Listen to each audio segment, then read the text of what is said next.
Aquest matí m'he fet unes risses, el meu germà estava aquí fent unes partidetes al Far Cry, feia dies que no pillàvem la Play, però bueno, no ha acabat gaire a tancar-la, no?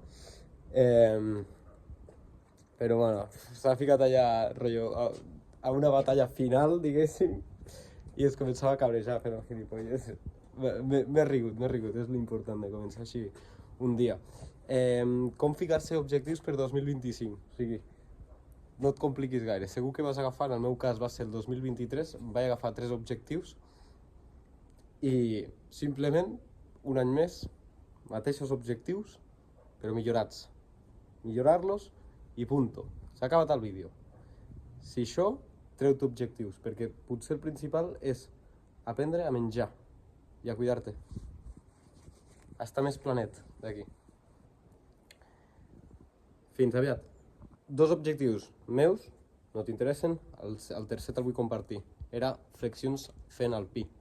Vaig practico calistènia, volia fer les flexions al pi, no sé si ho aconseguiré per aquest any, però allà s'aplaça, un any més, al 2025. És un dia més, al final és un dia més, no et fiquis a esperar al dia 31 per proposar-te una meta o un objectiu, el que sigui. O sigui, comença ja o probablement ja tinguis objectius acumulats d'altres anys, no? I què passaria el 2026 si ja em surten les flexions al pi? Pues fer-ne més, molt simple. Quan em surtin 10, pues fer-les lastrades, com és el cas del Gerai, com es diu? Gerai Street Workout, crec que sí, que és una màquina de creador de contingut de calistènia. Pues això, simplement cada any es pot millorar l'objectiu que ja t'hagis ficat i probablement no et faltin objectius.